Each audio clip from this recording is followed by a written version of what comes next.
Vous êtes sur Udoubiez et nous sommes ici au 30 ans d'Initiative France et j'ai le plaisir d'échanger avec Audrey Magnin. Bonjour. Bonjour. Audrey Magnin, vous êtes chef de projet CitéLab, j'ai envie de dire presque incubé au sein d'Initiative Pays d'Arles. Est-ce qu'on peut parler de ce qu'est CitéLab et de ses missions ?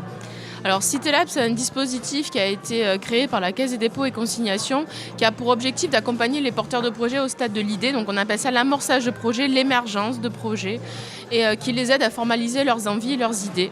Et après, leur permet de les orienter vers les structures d'accompagnement. Donc nous, sur le Pays d'Arles, Initiative Pays d'Arles s'est positionné pour porter ce dispositif en fait.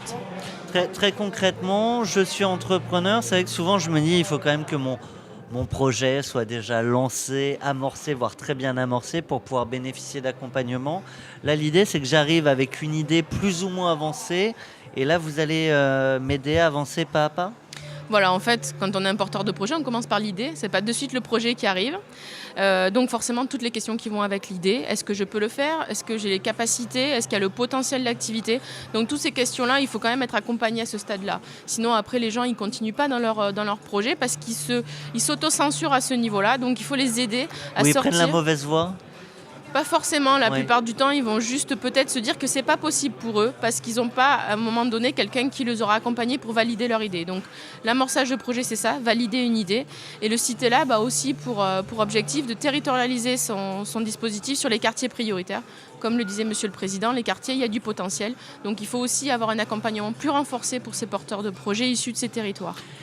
Pour les entrepreneurs, ou en tout cas les futurs entrepreneurs, ceux qui commencent à avoir une ébauche d'idées en tête, comment on valide son idée ? Quelles questions il faut se poser ? Il faut se poser les questions des compétences, des savoir-faire, des savoir-être, se poser aussi des questions par rapport au territoire, est-ce qu'il y a du potentiel d'activité ? Si aujourd'hui j'ai une idée mais j'ai pas de local, comment je fais pour trouver un local ? Qui sont mes clients ? Où ils sont ? Qui sont mes concurrents ? Enfin, toutes les questions qu'on peut se poser dans un stade encore où on a le doute, mais qu'on a vraiment l'envie, et ensuite aussi se poser des questions sur la faisabilité financière du projet.